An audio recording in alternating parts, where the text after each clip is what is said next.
Meron tayong titignan na stove. Ito pala yung hose nila at saka yung regulator, lumang-luma na po. So, titignan din natin ito kung ano yung problema. So, ito yung burner.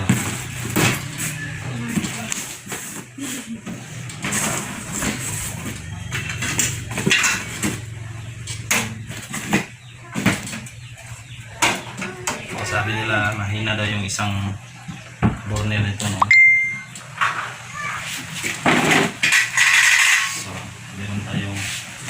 Pang test probe na regulator at saka hose. Ito yung gagamitin natin pang test probe kasi baka ito yung problema. Insert natin. Dapat to, pag nag-insert ho nito yung regulator naka-off, siguro daw natin yung open at saka naka-close ho siya.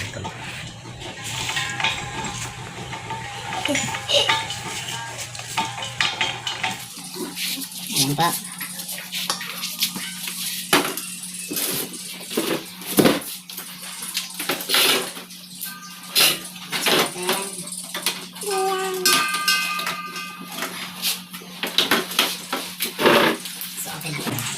Dapat naka-close yung mga knob niya, yung switch knob. Naka-close siya. So, para ma-probe natin na wala siyang leak. Okay, wala siyang leak kasi hindi tumutunog yung ano. Ang complaint ho ni customer, itong isang burner, itong side, no? Yung mas high na burner, mahina daw. So, mahina daw to. So, probe natin. Open natin yung regulator. So, mahina talaga siya, no? Hindi pareho dito sa kabit side na malakas, no? Regulator natin, pang high pressure ho ito. Adjust natin, kaya malaman natin kung ito malakas, kung ito mahina. Putok-putok. So, adjust natin yung sa baba, yung sa air pressure na wala pa rin. So, ibig sabihin, barado itong switch nito, no? So, kailangan natin tanggalin itong switch, no? So, okay to dito sa kabilang side. Ito lang yung problemado, no? Ito, pang high pressure to na regulator. So, ito yung pang-testing ho natin. Kung malaman natin yung apoy na normal o hindi, no? Ang normal na apoy, kapag yung regulator na binar, yung sa ganitong klaseng regulator, mas mahina pa nun, no? So, ito, mas malakas siya kasi high pressure ito. Okay. Close natin, tanggalin natin to, kailangan natin to, lilinisan natin yung switch, no? Tanggalin natin.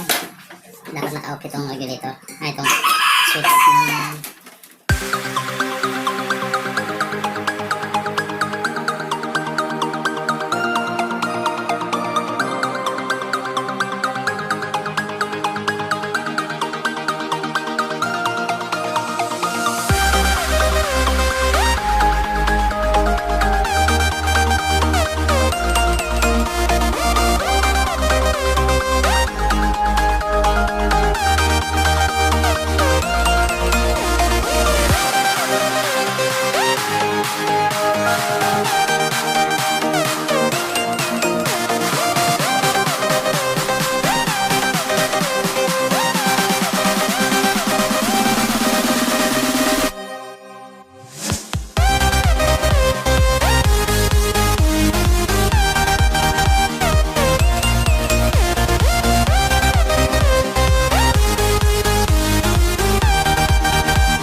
Ito yung pinaka-inlet po ng gas. Papunta sa kanyang burner, no? Hindi mo natin to i-turn tong knob. Inisan mo natin tong outer part ng gas inlet, no? Ang dami.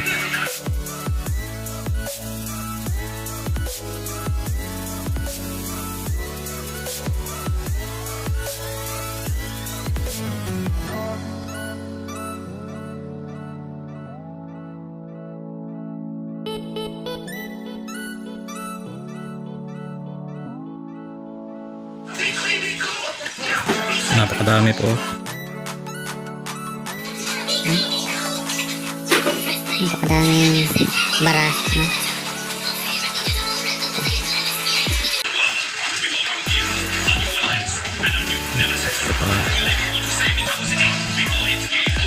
Ito yung dahilan kaya humihina yung apoy, kasi bumabara to sa butas ng gas. Dami po. Napakadami po ito. Ito napakadami. Malaki din yung bumabara. Hindi makapasok yung gas, mababarahan yung gas. Kaya kailangan po tanggalin. Tatanggalin yung mga nakakabara, no? Dahilan po nito, either yung hose, luma na yung hose. Yung tangke na ginagamit natin, malakas yung pressure. Kaya pinipirsa niya, papasok dito yung mga residue ng ng gas.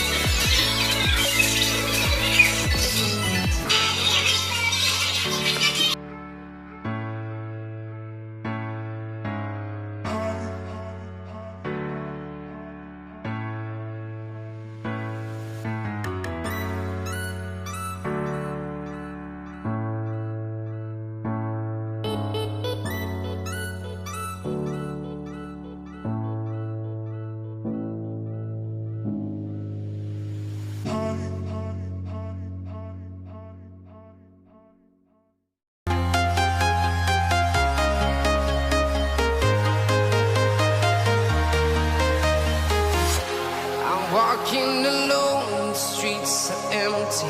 The only thing I can see is my own silhouette. I'm getting stronger, step by step. Lagyan natin ng oil.